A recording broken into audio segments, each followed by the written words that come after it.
Halo adik-adik semua, Assalamualaikum warahmatullahi wabarakatuh. Selamat pagi, selamat siang, selamat sore, selamat malam adik-adik semuanya, kapanpun kalian menonton video ini. Oke, kembali lagi di channel Tridaya Online. Kali ini kalian akan ditemani sama kakak. Perkenalkan, nama kakak adalah Kak Rofik ya. Kakak salah satu tutor matematika yang ada di Bimbel Tridaya. Oke, di video kali ini kita akan membahas salah satu subtes yang ada di TPS ya untuk salah satu tes yang ada di UTBK ya, yaitu TPS, tes potensi skolastik, di mana salah satu subtesnya adalah berkaitan dengan penalaran umum. Nah, di video kali ini kita akan bahas satu seri soal berkaitan dengan penalaran umum, di mana kebanyakan soal yang akan kita bahas untuk hari ini itu berkaitan dengan logika matematika, ya terutama dalam kaitannya dengan penarikan kesimpulan. Oke, nah tanpa berlama-lama, mari kita langsung saja lihat videonya. Oke, sebagaimana yang adik-adik bisa lihat di layar kacanya sekarang ya, kita akan membahas terkait dengan penalaran umum di seri 2, yaitu berkaitan dengan penalaran logika yang kedua. Nah, mungkin kalau adik-adik yang bimbel di Tridaya dan mengikuti program ini ya, kelas khusus UTBK di Tridaya pasti sebenarnya sudah familiar ya dengan materi ini. Nah, di sini kakak akan coba bahas kembali berkaitan dengan penalaran logika yang kedua ini. Nah, tadi udah kakak sebutkan di awal bahwa di penalaran logika yang kedua ini, dominannya soalnya di sini adalah berkaitan dengan logika matematika, terutama dengan penarikan kesimpulan. Nah, kakak akan coba review ya sedikit terkait dengan penarikan kesimpulan. Penarikan kesimpulan secara matematis itu ada tiga ya, yang yang logis ya, ataupun bisa diibaratkan yang valid secara logis matematis gitu ya. Yang pertama ada yang disebut dengan modus ponen. Modus ponen. Nah, modus ponen ini eh, bentuknya adalah kita memiliki dua buah premis. Misalkan premis pertama itu terdapat pernyataan implikasi ya. Nah, ini silakan nanti direview lagi mungkin kalau ada yang lupa terkait dengan implikasi, biimplikasi, konjungsi dan disjungsi ya. Silakan direview lagi, tapi intinya di sini adalah kita mempunyai suatu statement atau premis yang pertama, pernyataan pertama itu merupakan suatu implikasi, yaitu jika P maka Q misalkan. Seperti itu ya polanya. Kemudian ada premis kedua yaitu P ya. Jadi statement yang terjadi mungkin ya, ataupun apapun itu di soalnya disebutkannya, yang jelas premis keduanya adalah P. Maka kesimpulan yang bisa kita peroleh dari sini adalah Q. Gitu. Jadi kesimpulannya adalah Q.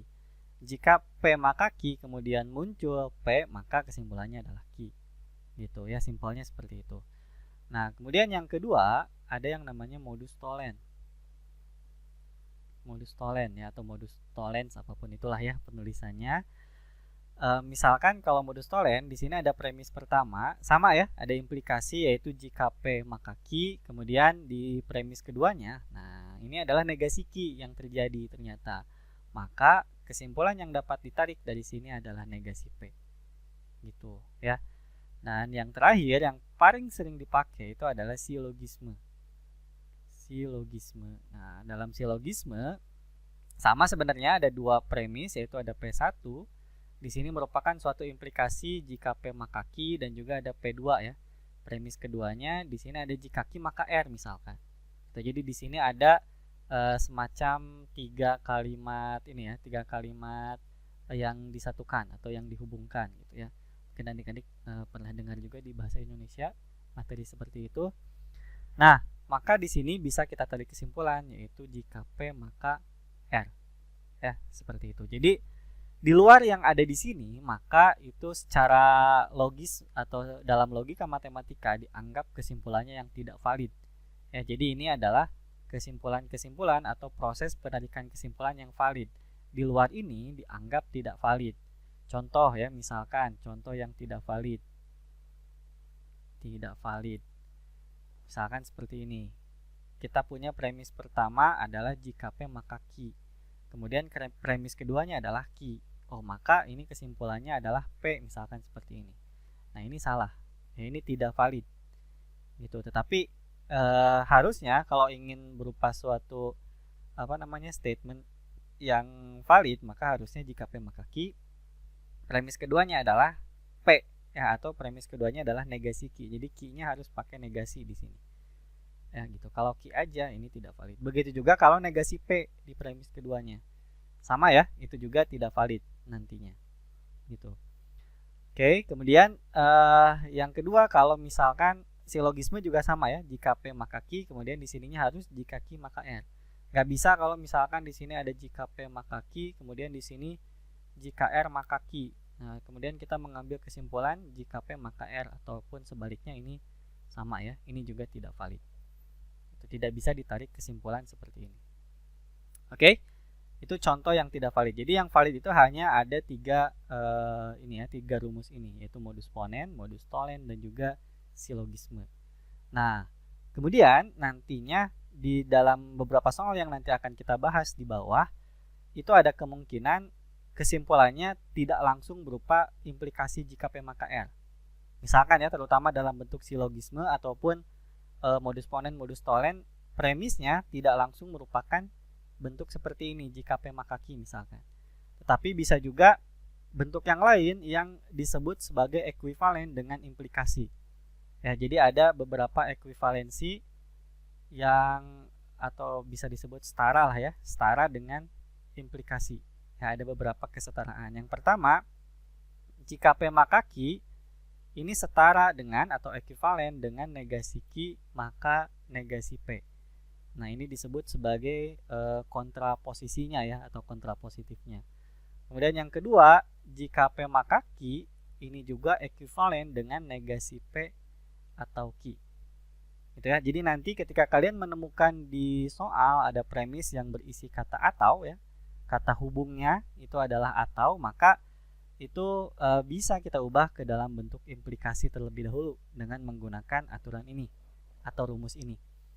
Ya, jadi karena di sini penarikan kesimpulan itu harus selalu berupa implikasi ya, statement awalnya maupun statement keduanya nih kalau di silogisme, maka kemungkinan besar memang harus kita ubah dulu ke dalam bentuk implikasi. Oke, sampai di sini mudah-mudahan masih kebayang ya, dan nanti kalau ada pertanyaan silakan boleh ditanyakan di kolom komentar, atau kalian mungkin bisa searching dulu ya, atau mungkin bisa baca-baca dulu terkait dengan logika matematika secara lebih mendalam lagi. Oke, nah sekarang kakak akan langsung bahas soalnya ya, terkait dengan penarikan kesimpulan ini ya, terutama terkait dengan penarikan kesimpulan ini. Oke, kita lihat soalnya. Nah, di sini ada 20 soal yang akan kita bahas. Oke, kita langsung mulai aja dari soal yang pertama ya. Nah, di sini kita punya 2 buah statement kayaknya ya di sini. Oke, kita bisa lihat di sini kalimat pertama katanya gini, kegiatan ekstrakurikuler dilakukan di luar ruangan jika diadakan di hari Minggu. Nah, sehingga kan harusnya tadi ya bentuk implikasi itu adalah jika P maka Q. Jadi jika P maka Q. Jikanya itu biasanya ditulis duluan sebenarnya si sebabnya itu ya. Ini kan sebabnya, ini adalah akibatnya. Jadi jika diadakan di hari Minggu, maka kegiatan ekstrakurikuler itu dilakukan di luar ruangan. Sehingga ini bisa kita tuliskan dalam bentuk implikasi, tapi jadi yang P-nya adalah yang ini ya. Karena jikanya di belakang nih ditulisnya ya. Jika P maka Q. Itu. Sehingga P-nya adalah ini statementnya. Jika diadakan di hari Minggu, maka Q-nya adalah kegiatan ekstrakurikuler dilakukan di luar ruangan. Itu adalah statement yang pertama atau premis pertamanya. Kemudian premis keduanya di sini disebutkan bahwa jika kegiatan ekstrakurikuler dilakukan di hari Minggu, koma. Nah, biasanya kalau ada kata jika kemudian diakhiri dengan koma, maka setelah ini tuh ada maka ya sebenarnya. Gitu. Jadi kalau ini nggak ada koma kan seperti jika maka biasa ya. Jadi jika kegiatan ekstrakurikuler dilakukan di hari Minggu, di luar ruangan, maka siswa mengenakan pakaian lapangan dinas atau pakaian dinas lapangan mungkin ya yang lebih terkenalnya. Nah, tadi kita udah misalkan kegiatan ekstrakurikuler dilakukan di luar ruangan itu sebagai ki. Nah, dan ini belum kita misalkan, sehingga ini boleh kita misalkan sebagai R ya. Jadi, jika dilakukan di luar ruangan, maka siswa mengenakan pakaian dinas lapangan. Gitu. Ya, nah, ini tadi bisa kita simpulkan sebagai jika P maka R. Atau tadi ini termasuk ke dalam silogisme ya, proses penarikan kesimpulan ini. Itu sehingga kesimpulannya adalah jika P maka R. Jika diadakan di hari Minggu, maka siswa akan mengenakan atau siswa harus mengenakan pakaian dinas lapangan mungkin ya, yang lebih enak ya, atau pakaian lapangan dinas ya, bebas lah ya. Nah, kalau kita lihat di sini, coba ada jawabannya enggak nih ya? Jika tidak diadakan hari Minggu, bukan ya? Oke. Nah, siswa tidak mengenakan. Ini salah ya? Kan harusnya jika dilakukan di luar ruangan. Oh, ini nggak nyambung sih ya. Di luar ruangan itu tadi ki ya. Ini salah karena jawabannya harus P maka R. Jadi jelas yang C ini salah. Kemudian yang D, jika siswa mengenakan pakaian dinas lapangan, berarti R dulu ini ya yang disebut. Oh, salah juga ya. Yang E, jika kegiatan ekstrakurikuler dilakukan di luar ruangan, ini juga ki ya. Salah ya, karena harusnya P duluan nih. Maka jawaban yang mungkin adalah A dan B. Kalau kita lihat di A, ini katanya jika kegiatan tidak diadakan di hari Minggu, berarti negasi P. Ya kan? Karena tidak diadakan di hari Minggu. Maka siswa tidak mengenakan pakaian dinas lapangan. Ini maka negasi Q. Nah, tadi ingat. Oh, sorry, negasi R ya. Negasi R. Ini tidak mengenakan pakaian dinas lapangan, yang R tadi.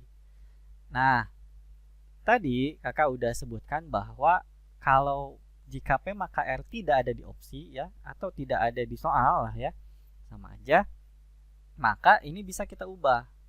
Salah satunya kalau masih ingin mempertahankan konsep implikasi di sini atau bentuk implikasi di sini, maka kita harus ubahnya ke dalam bentuk kontrapositifnya ya.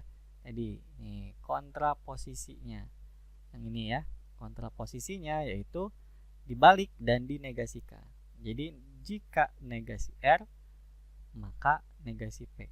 Nah, jadi nggak bisa nih kalau diinverskan. Ini namanya inverse ya.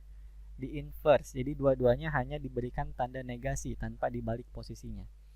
Nah, ini nggak bisa ya, sehingga yang paling sesuai itu adalah yang B. Jika siswa tidak mengenakan pakaian dinas lapangan alias negasi R ini kan tadi, maka kegiatan ekstrakurikuler tidak diadakan pada hari Minggu, negasi P. Cocok ya?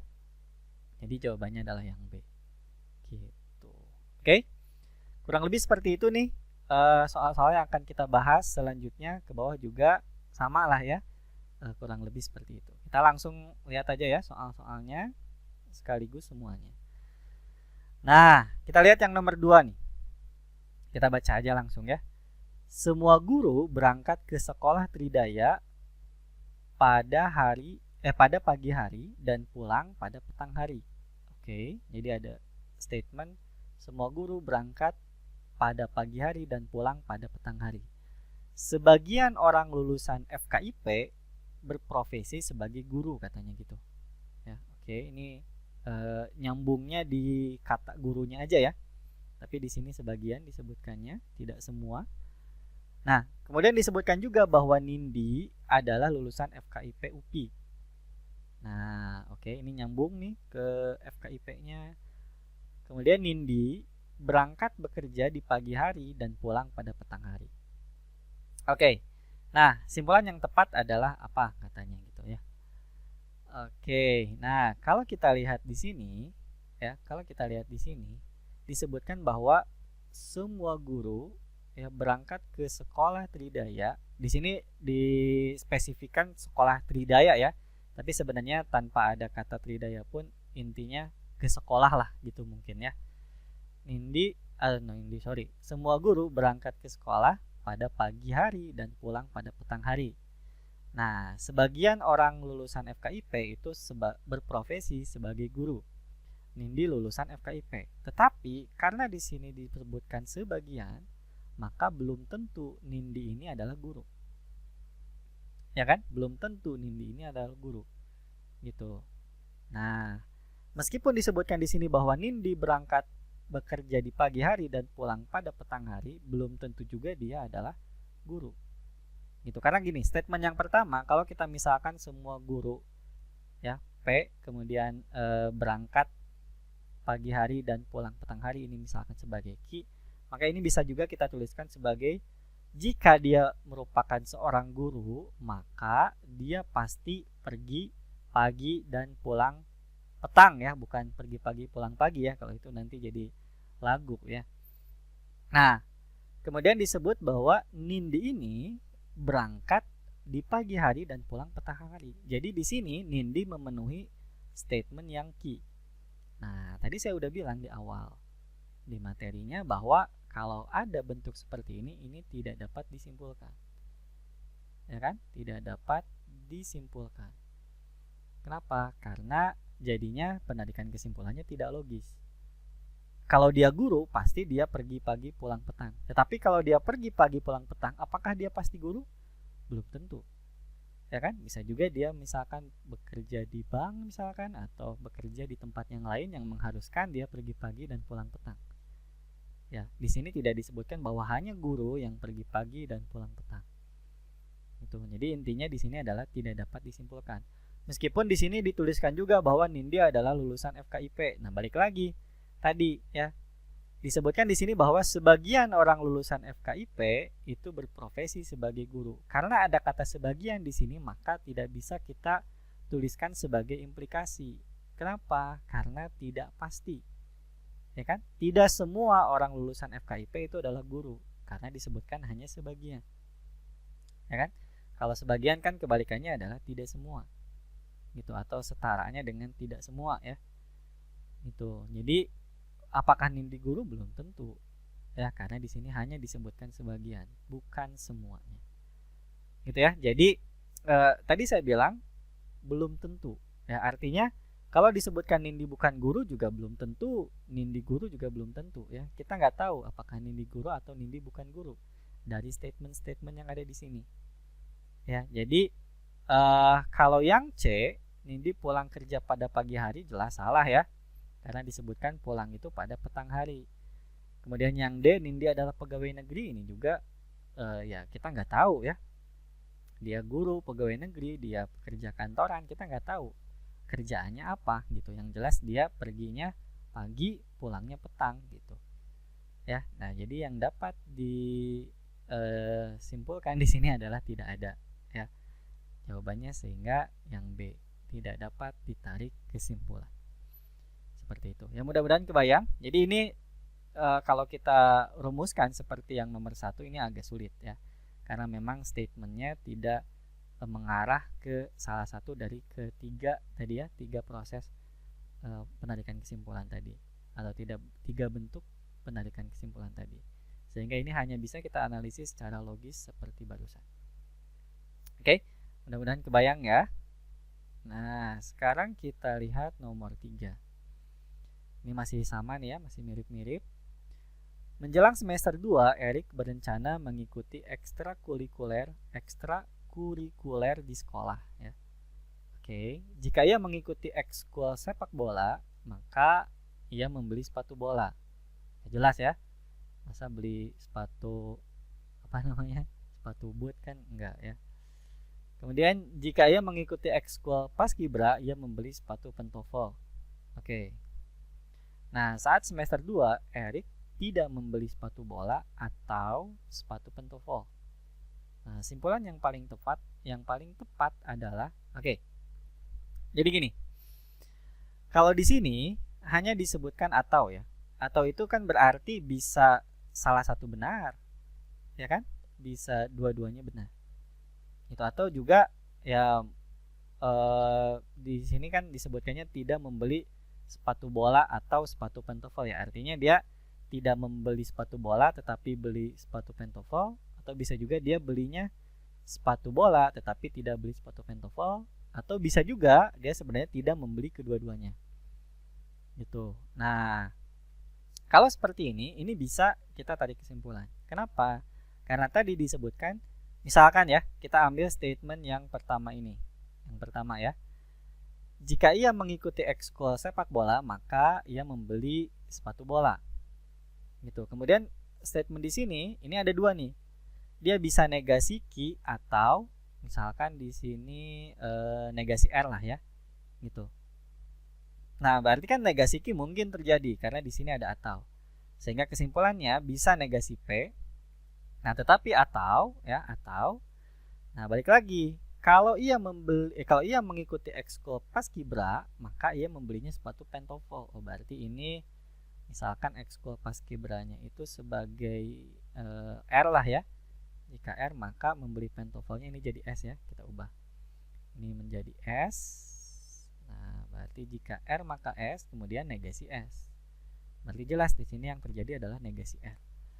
Nah, jadi kesimpulannya bisa kita anggap bahwa Erik tidak mengikuti ekskul sepak bola atau ia tidak mengikuti ekskul paskibra ya, atau bisa dituliskan sebagai yang D. Erik tidak mengikuti ekskul sepak bola atau paskibra. Gitu. Jadi yang mana yang dia tidak ikuti kita nggak tahu, apakah dua-duanya bisa aja. Yang jelas ia tidak membeli sepatu sepak bola atau sepatu pentofol. Jadi bukan dan ya, tetapi atau. Kalau atau kan masih ada kemungkinan dia beli salah satu ya. Makanya di sini juga kesimpulannya masih ada kemungkinan salah satu yang akan terjadi. Seperti itu ya.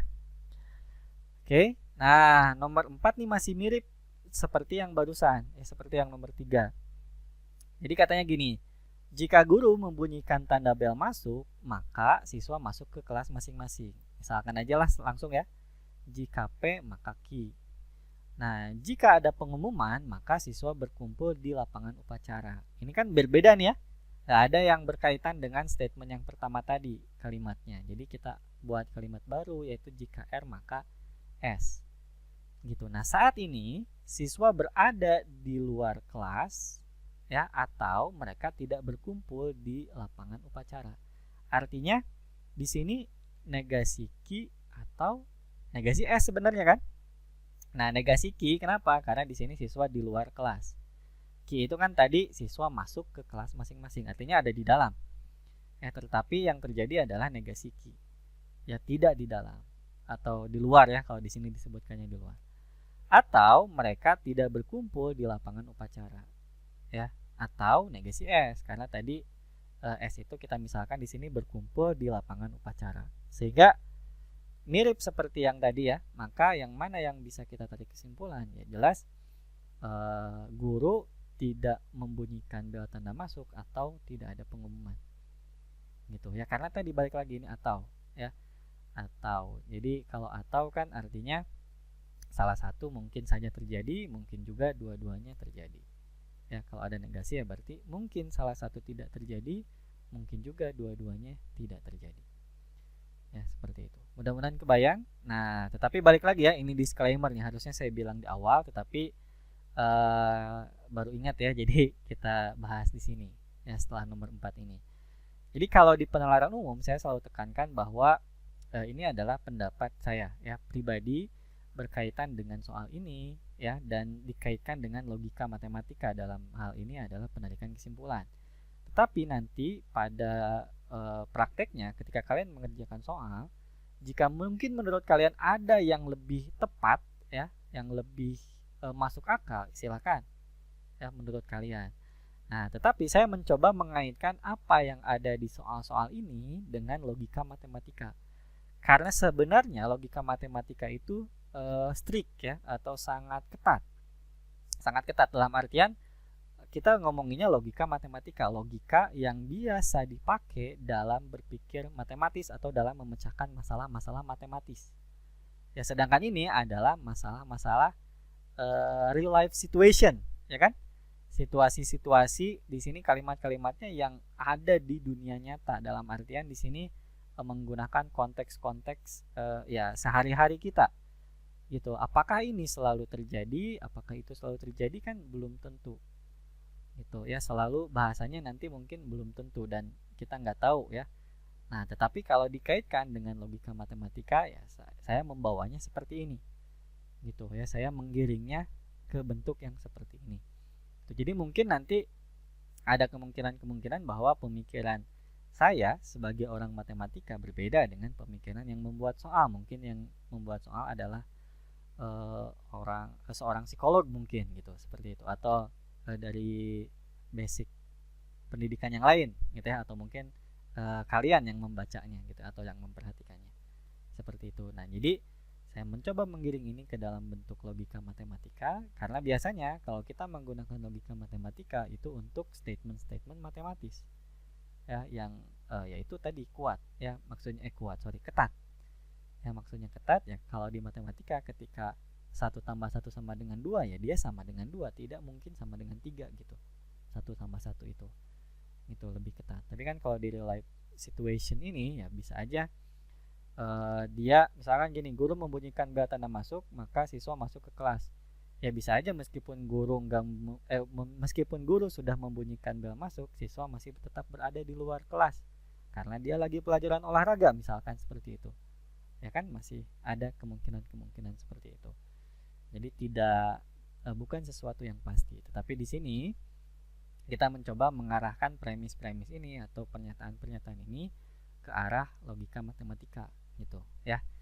Jadi ya balik lagi, ini disclaimer aja dari saya bahwa apa yang saya katakan mungkin menurut kalian ada jawaban yang lebih tepatnya, atau menurut guru-guru yang lain, teman-teman pengajar yang lain ada yang lebih tepat, itu masih sangat mungkin terjadi ya, seperti itu.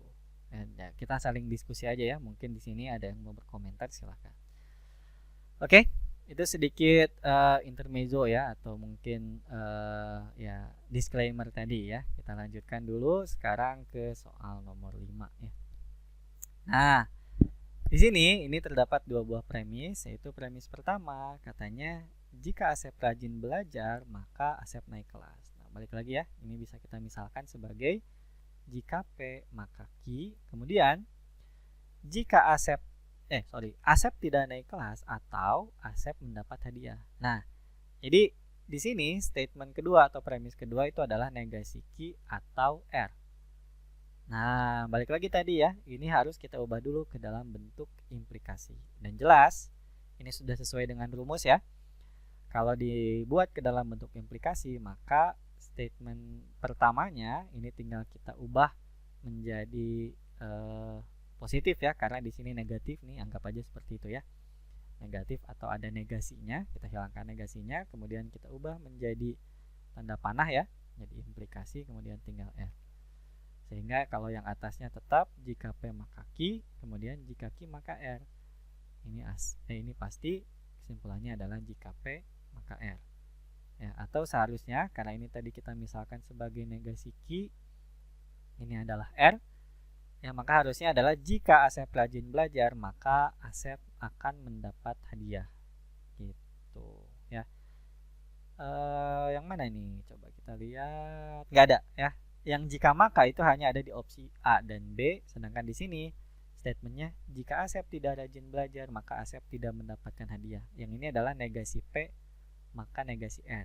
Nah, tadi saya udah bilang di awal itu tidak sesuai ya, dalam artian itu tidak ekuivalen ya, jadi tidak bisa kita samakan antara dua statement ini ya, berbeda gitu. Kemudian yang kedua, jika Asep rajin belajar maka Asep tidak mendapatkan hadiah. Apalagi yang ini ya, jika P maka negasi R, ini jelas salah. Nah, kalau kita lihat statement antara C, D, dan E, ini semuanya bukan bentuk implikasi, bukan bentuk jika maka, tetapi bentuk atau ya. Nah, sehingga di sini otomatis harus kita ubah nih bentuk implikasinya menjadi bentuk disjungsi ya, atau ya, disjungsi itu atau itu. Nah, sehingga balik lagi tadi ke cara seperti ini ya.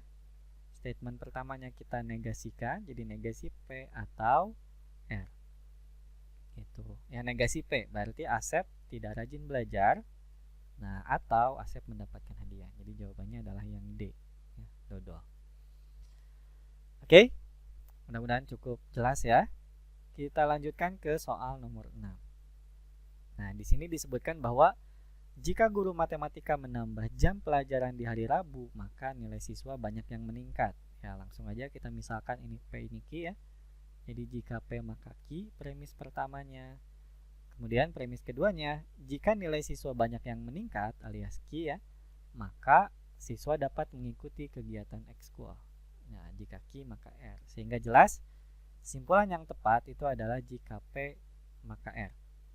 Nah, jadi bisa kita simpulkan di sini adalah jika guru matematika menambah jam pelajaran di hari Rabu, maka tadi siswa dapat mengikuti kegiatan ekskul ya. Berarti jawabannya adalah yang D ya. Yang D, tetapi meskipun ini kita tukar posisi, cuma sebenarnya dia tidak menukar posisi dalam implikasinya. Karena tetap jikanya disebutkan di tengah ya. Jadi jika guru matematika menambah jam pelajaran di hari Rabu, maka siswa dapat mengikuti kegiatan ekskul. Jadi tetap ini sebenarnya jika P maka R. Ya, tetap seperti itu. Oke. Mudah-mudahan masih kebayang. Sekarang kita lihat nomor 7. Jika Adi tidak sombong, nah ini kita misalkan negasi P lah ya, karena ada kata tidaknya di sini.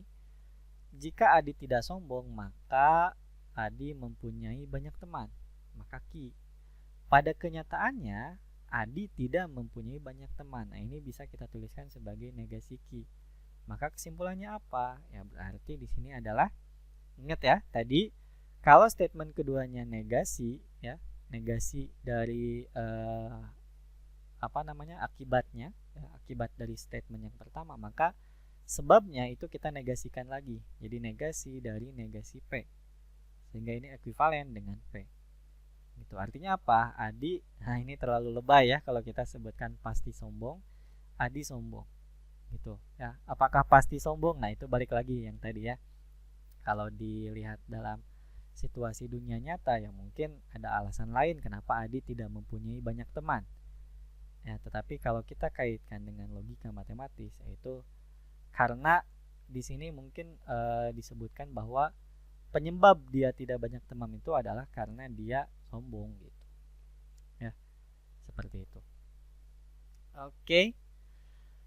Sekarang kita lihat nomor 8 ya.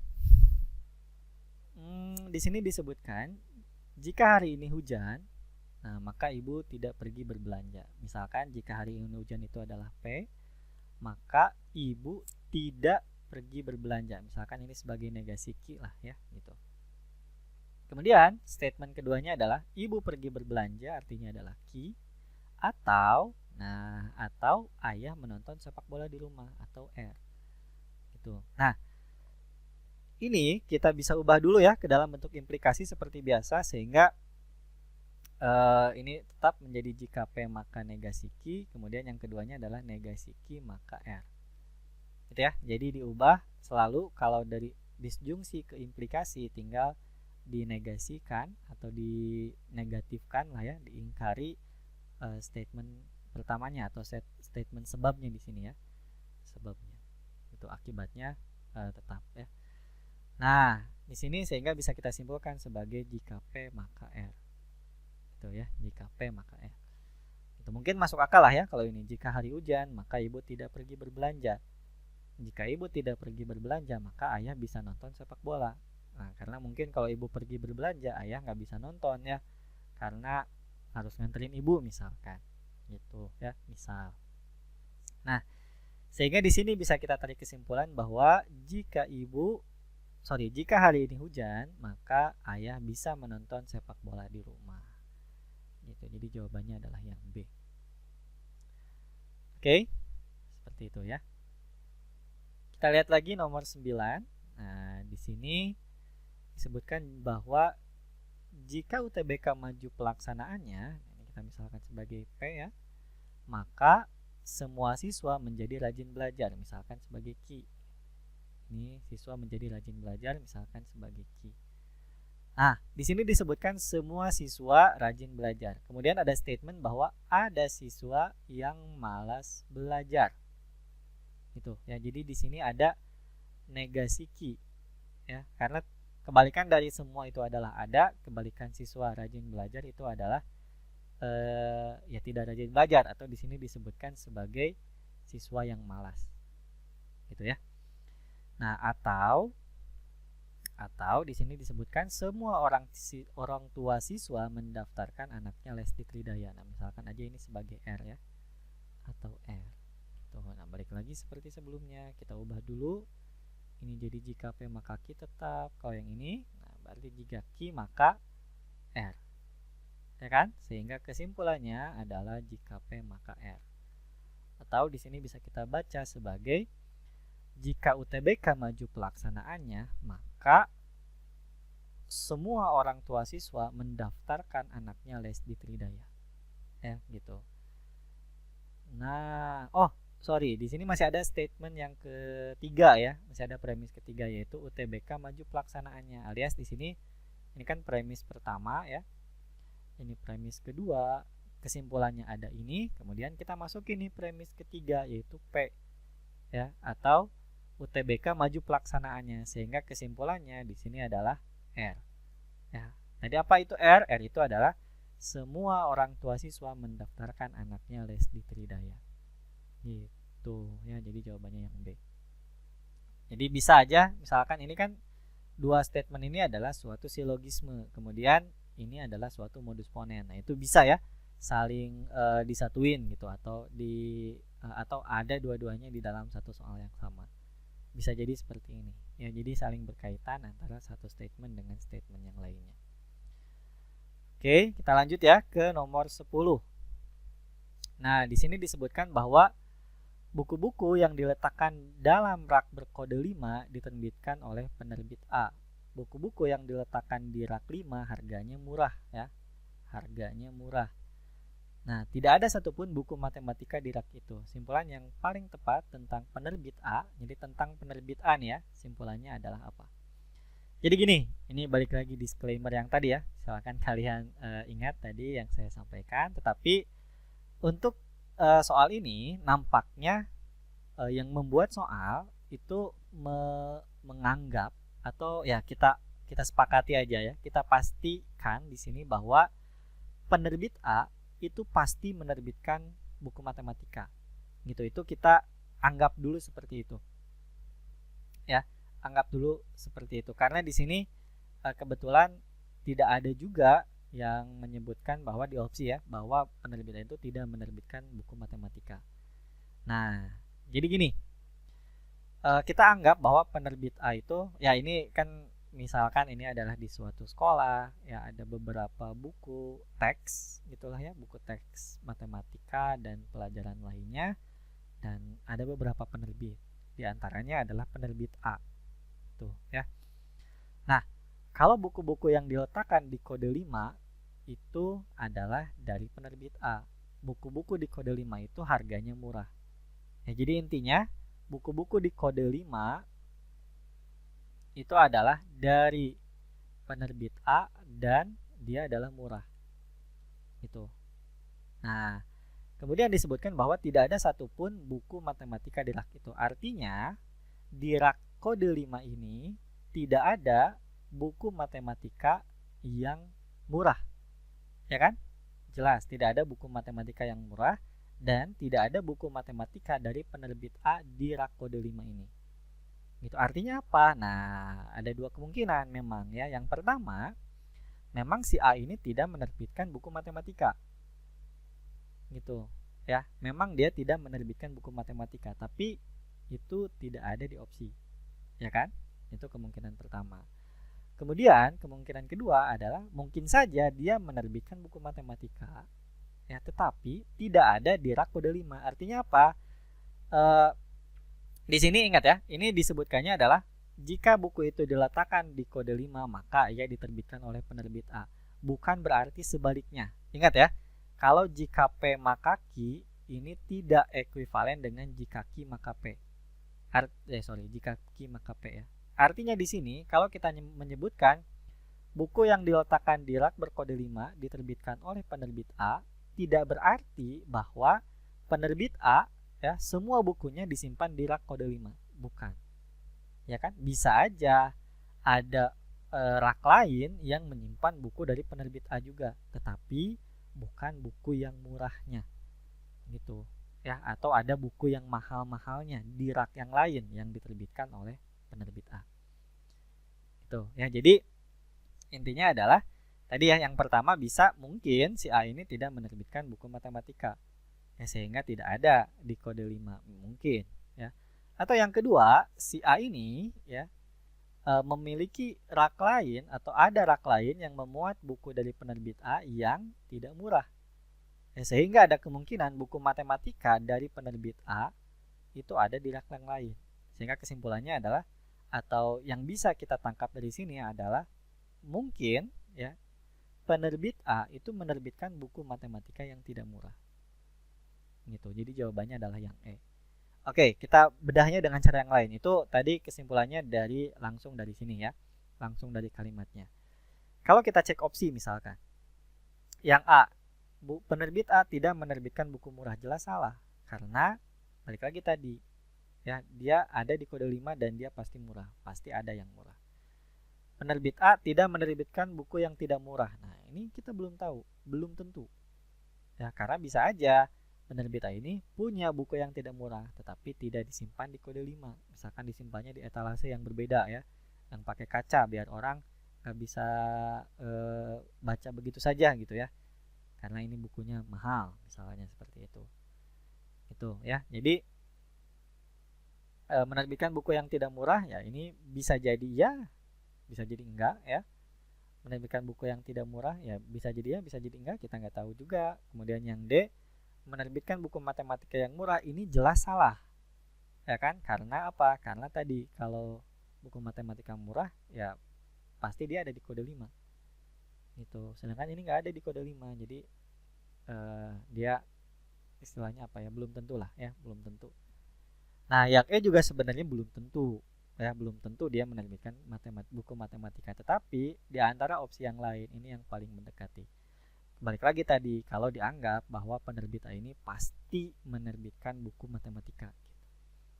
Ya, pasti menerbitkan buku matematika. Sehingga dia pasti menerbitkan buku matematikanya yang tidak murah. Ya, karena masuknya bukan di rak kode 5. Gitu ya. Ya, balik lagi ini saya hanya menarik kesimpulan berdasarkan statement yang ada di sini dan juga dilihat dari opsi mana kemungkinan yang terbaik. Gitu. Nah, tetapi jelas memang kalau kita lihat ya, itu pun tidak apa ya namanya, tidak valid, bukan tidak valid 100%, tetapi ya not 100% certain gitu ya, tidak 100% pasti bahwa dia menerbitkan buku yang tidak murah, buku matematika yang tidak murah. Gitu ya, tetapi itu yang saya kira yang terbaik di antara 5 pilihan itu. Oke.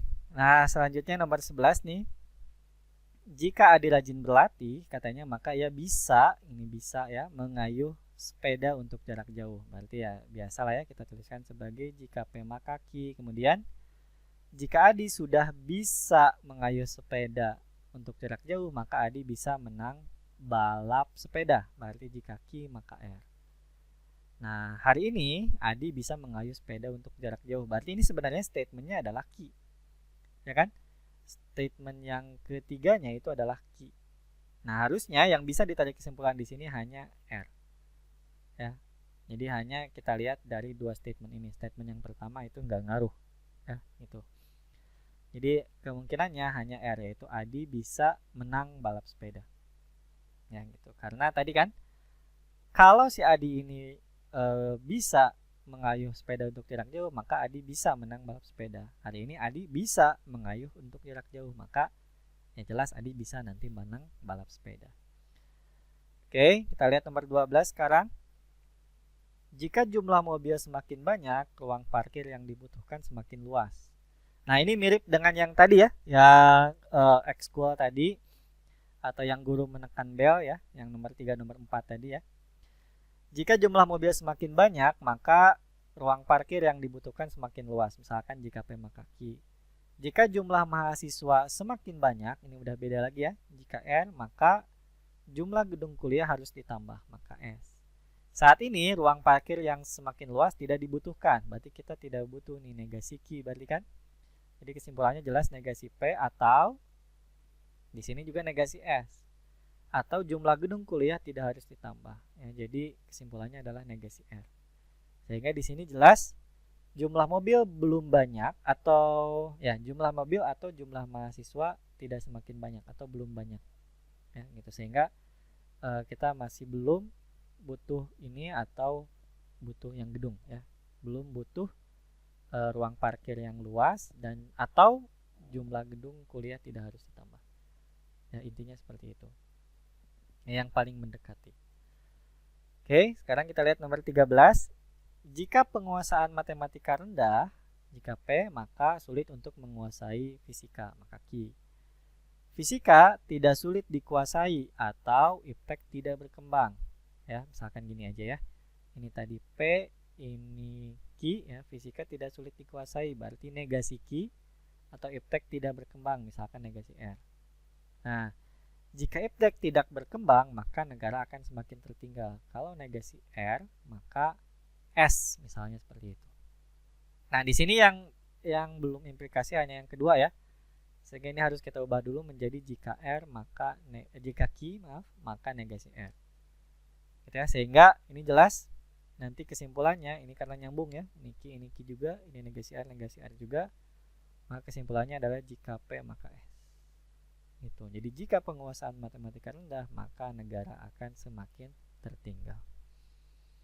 Gitu ya.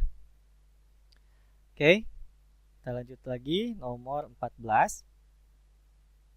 Nah, ini kita langsung lihat aja lah ya. Semua hewan adalah makhluk hidup. Nah, semua makhluk hidup akan mati. Kijang adalah hewan bertanduk. Tidak semua hewan bertanduk memakan rumput. Nah, yang ini nggak ada pertanyaan, tapi intinya adalah kesimpulan yang tepat dari sini apa mungkin gitu ya. Kita bisa lihat di sini, kijang dapat makan rumput. Ya, bisa ya. Saya bisa enggak, karena kan tidak semua hewan bertanduk makan rumput. Kijang hewan bertanduk, berarti kita nggak tahu apakah kijang dapat makan rumput atau enggak. Ya, ini kita hanya lihat dari statement ya, jangan dikaitkan dengan situasi di kehidupan nyata tadi ya. Kemudian yang kedua, kijang tidak dapat makan rumput. Nah, ini sama seperti sebelumnya, kita nggak tahu ya, belum tentu, tidak ada di statementnya. Semua hewan tidak akan mati, jelas salah. Ini bertentangan dengan kalimat kedua. Semua makhluk hidup akan mati dan hewan itu adalah makhluk hidup. Maka semua hewan akan mati. Jadi yang paling tepat adalah yang D. Ya, gitu. Yang paling tepat adalah yang D. Ini juga yang E salah ya. Disebutkan tidak semua binatang bertanduk akan mati. Jelas harusnya semua ya. Kalau ini jelas ya, saya rasa. Kemudian kita lihat nomor 15. Semua yang ada di ruangan A ini katanya tidak boleh merokok. Merokok tidak baik untuk kesehatan. Imam tidak merokok. Kesimpulan yang paling tepat adalah ini imam bukan perokok. Ini apa namanya? Bisa disebut bahwa ini sebenarnya ya tadi ya, balik lagi. Ini bisa dianggap pasti, bisa dianggap tidak pasti. Kenapa? Karena di sini hanya disebutkan bahwa imam tidak merokok. Ya, mungkin pada saat itu imam lagi enggak ngerokok. Tetapi di saat yang lain mungkin saja imam itu memang perokok gitu. Ya, bisa aja seperti itu. Kemudian imam memiliki kesehatan yang baik. Nah, balik lagi tadi ya. Kita nggak tahu imam ini pernah merokok atau suka merokok atau tidak. Gitu. Ya, yang jelas pada saat ini imam tidak merokok. Artinya yang bisa kita simpulkan adalah yang C. Ya, imam berada di ruangan A karena kalau dia ingin di ruangan A, maka ia tidak boleh merokok. Gitu. Ya, ia tidak boleh merokok. Kalau ia tidak merokok, maka otomatis itu adalah salah satu syarat untuk masuk ke ruangan A. Ya, seperti itu. Jadi belum tentu imam bukan perokok, belum tentu dia memiliki kesehatan yang baik, tetapi yang paling pasti itu adalah yang C. Ini balik lagi menurut saya ya. Ini balik lagi menurut saya, tapi kalau ada kemungkinan yang lain yang menurut kalian lebih tepat, silakan kalian bisa berargumen juga ya. Oke, nomor 16. Nah, ini balik lagi ya. Ini harus kita nanti akan kita berikan suatu statement ya, tambahan. Di sini disebutkan bahwa jika Susi membeli rok, maka ia juga membeli shawl. Oke.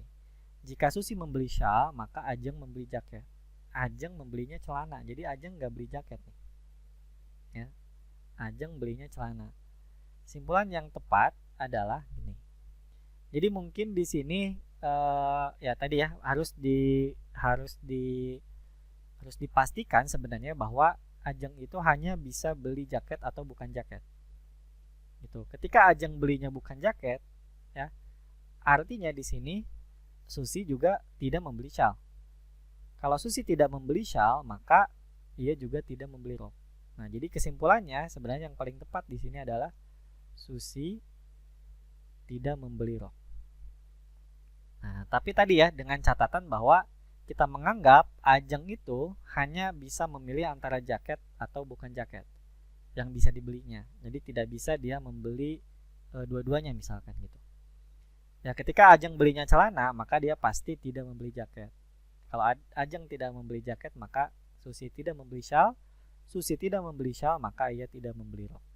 Nah, ini nggak ada di opsi. Ya, nah balik lagi, ini kita kasih tambahan apa ya namanya, tambahan keterangan atau mungkin tambahan statement aja bahwa Susi itu memiliki dua pilihan. Kalau dia tidak membeli rok, pasti dia beli celana. Kalau dia beli rok, pasti dia tidak beli celana, gitu. Ya. Sehingga di sini yang paling benar, ya, yang paling sesuai itu adalah yang D. Susi membeli celana dan Ajeng membeli celana. Jelas ada di statementnya. Kalau Ajeng ya. Kalau Susi membeli celana, nah karena di sini ya tadi disebutkan bahwa Susi tidak membeli rok, maka bisa kita anggap bahwa kalau Susi nggak beli rok, maka dia pasti belinya celana. Gitu ya. Karena di sini di soal tidak disebutkan bahwa tidak ada yang menyebutkan bahwa Susi tidak membeli rok di opsinya. Kalau ada itu mungkin itu yang paling tepat. Ya, harusnya, karena kalau nggak beli rok berarti dia bisa beli yang lain. Apakah celana, kita nggak tahu sebenarnya. Ya, kita nggak tahu, bisa aja dia beli rok atau beli yang lain misalkan ya, baju dan lain sebagainya. Tetapi kita anggap bahwa kebalikan dari rok itu adalah celana. Ya, kalau perempuan nggak pakai rok pasti dia pakai celana kan, gitu. Ya, kita anggapnya seperti itu. Oke, jadi jawaban yang paling tepat adalah yang D. Susi dan Ajeng membeli celana. Ya, intinya kenapa diambil seperti itu, karena tadi ya untuk bawahannya ya pakaian bawah perempuan ya, ini Susi itu biasanya nama perempuan kan kalau di Indonesia juga ya, bawahan perempuan itu kemungkinannya kalau nggak rok celana. Yang mungkin kalian tahu ada bawahan yang lain ya selain itu, ya dalam konteks ini kita anggap ada dua itu ya, seperti itu. Oke, sekarang kita lihat nomor 17. Kalau ini agak sedikit ngitung tapi masih gampang ya. Katanya gini, setiap pembelian 4 celana gratis 1 kaos. Setiap pembelian 12 kaos gratis 1 celana. Lunar membeli 10 celana. Nah, kalau 10 dibagi 4 ya, itu kan hasilnya adalah 2, sekian. Sehingga pasti dibulatkannya ke bawah ya, ke 2 gitu. Jadi dia dapat 2 kaos nih tambahannya. Kemudian dia beli 25 kaos dan per 12 kaos gratis 1 celana. Berarti kalau 25 dibagi 12 ini sama seperti tadi, hasilnya adalah 2, sekian ya. Tapi kita bulatkannya pasti ke bawah ya, gitu. Sehingga total celananya dia punya 12 dan kaosnya dia punya 27 ya, kurang lebih seperti itu. Oke, jadi ini intinya dia beli terlepas dari diskonnya ya, terlepas dari diskonnya. Jadi yang murni dia beli 10 celana dan 25 kaos. Oke. Nomor 18. Di sini disebutkan bahwa semua tamu undangan yang hadir di acara pernikahan, yang hadir di acara pernikahan Dwi dan Dudi wajib menggunakan masker berwarna putih. Doni adalah salah satu tamu undangan di pernikahan Dwi dan Dudi. Artinya Doni ini diundang. Apakah Doni ini hadir? Belum tahu. Yang jelas dia adalah tamu undangan, salah satu tamu yang diundang. Tapi ternyata Doni tidak menggunakan masker berwarna putih. Nah, sehingga kesimpulan yang paling tepat itu karena kita melihat dari sini ya, yang hadir JKP, maka dia wajib menggunakan masker berwarna putih. Sedangkan Doni itu tidak menggunakan masker berwarna putih, sehingga harusnya kesimpulannya adalah negasi P. Atau intinya adalah Doni, atau ya bolehlah disebut langsung aja ya, Doni tidak hadir ya, karena di sini yang hadir yang harus pakai masker putih. Doni tidak hadir di acara pernikahan itu. Ya, itu mana nih yang paling tepat ya? Doni tidak menjadi tamu undangan. Harusnya yang paling benar adalah Doni tidak hadir ya. Coba kita baca yang A nih. Doni bukan tamu undangan pernikahan Dwi dan Dudi karena tidak menggunakan masker putih. Bukan tamu undangan. Ini statementnya seperti itu. Kemudian kalau yang C, Doni tidak menjadi tamu undangan di pernikahan Dwi dan Dudi karena tidak menggunakan masker putih. Nah ini saya rasa mirip ya. Doni adalah salah satu tamu undangan. Ini yang paling tepat ya, yang D. Doni adalah salah satu tamu undangan dari pernikahan Dwi dan Dudi yang tidak ikut hadir saat acara. Nah, karena poinnya ini ya, tidak hadir. Gitu. Kalau dia tamu undangan, iya, dia tamu undangan. Gitu ya, tamu yang diundang maksudnya. Dia diundang tetapi dia tidak hadir. Ya, jadi kalau yang A sama C jelas mungkin salah lah ya. Jadi kita bedakan antara tamu undangan dengan tamu yang hadir ya. Itu kalau tamu undangan orang-orang yang diundang ya, meskipun belum tentu dia hadir. Gitu. Kalau ini yang hadir, sedangkan Doni itu pasti tidak hadir karena dia tidak menggunakan masker berwarna putih pada saat itu gitu ya mungkin. Oke, sekarang nomor 19. Kalian bisa lihat di sini ya, ini kita langsung aja jawab bahwa gini. Kunjungan ke semua negara ASEAN tidak memerlukan visa ya. Kemudian kunjungan ke Belanda untuk memegang paspor dinas ini juga tidak memerlukan visa. Jadi negara Belanda dapat menjadi anggota ASEAN. Nah, ini jelas salah. Ya, salahnya di mana? Salahnya dalam menarik kesimpulannya. Gitu. Ini kan statementnya jika kita berkunjung ke ASEAN maka tidak perlu menggunakan visa. Kalau kita ke Belanda, ini beda statementnya R. Maka tidak perlu menggunakan visa juga. Apakah kesimpulannya jika P maka R? Nah, ini belum tentu. Ya, itu belum tentu. Kan tadi ini tidak valid, ya. Itu ini sebenarnya masih bisa kita ubah misalkan tapi balik lagi ya, ini hanya gambaran saya, belum tentu ini sesuai dengan statementnya. Gitu. Ya. Karena kalau kita balik, ini kan menjadi ada dua kemungkinan ya. Kalau dia menggunakan visa ya, dia menggunakan visa artinya dia bukan ke ASEAN, bukan juga ke Belanda gitu. Nah, kalau disebutkan seperti itu bisa ya kesimpulannya. Jadi jika kita menggunakan visa, maka berarti kita tidak berkunjung ke ASEAN dan Belanda gitu misalkan. Ya, seperti itu masih bisa, tapi kalau kayak gini ini tidak bisa ya. Salah di kesimpulannya. Oke. Sekarang nomor 20 nih terakhir. Nah, ini balik lagi ya. Ini statement saya nih ya, silakan kalian sesuaikan. Di sini disebutkan bahwa di Jakarta telah banyak dibangun gedung-gedung bertingkat. Hotel-hotel dan pasar-pasar yang baru dibangun di negara kita banyak yang bertingkat. Nah, Pak Faisal di sini baru datang ke Jakarta dan tinggal di sebuah hotel. Jadi dia udah disebutkan tinggal di sebuah hotel ya. Pak Faisal sudah merencanakan untuk melihat dari dekat gedung-gedung yang bertingkat. Nah, logikanya gini. Kalau memang Pak Faisal sudah tinggal di sebuah hotel dan dia tinggalnya di hotel yang merupakan gedung bertingkat, maka harusnya ngapain dia merencanakan melihat gedung-gedung bertingkat? Kan dia sudah melihat gedung bertingkat, yaitu hotelnya tadi. Gitu, sehingga kesimpulan yang paling mungkin di sini adalah mungkin Pak Faisal menginap di hotel yang tidak bertingkat. Gitu. Kenapa? Karena dia merencanakan melihat gedung-gedung yang bertingkat. Kalau dia nginepnya di hotel yang bertingkat, ngapain dia merencanakan ini? Gitu ya, itu logika saya. Tapi kalau kita eliminasi opsi pun masih mungkin ya. Jadi di sini kalian bisa lihat Pak Faisal menginap di hotel yang bertingkat, belum tentu. Ya kan? Karena di sini disebutkan bahwa hotel-hotel dan pasar-pasar yang baru dibangun itu banyak yang bertingkat. Di Jakarta juga banyak gedung bertingkat, tapi apakah semuanya hotel bertingkat? Belum tentu. Ya, gitu. Tidak ada hotel yang bertingkat di Jakarta, salah juga kan? Ya pasti ada. Kalau ini pasti ada ya, karena ada, bukan semua ya, pasti ada. Yang C, di Jakarta banyak hotel-hotel yang bertingkat. Ya, ya banyak ya, tetapi apa namanya, kita nggak tahu juga sebenarnya ya.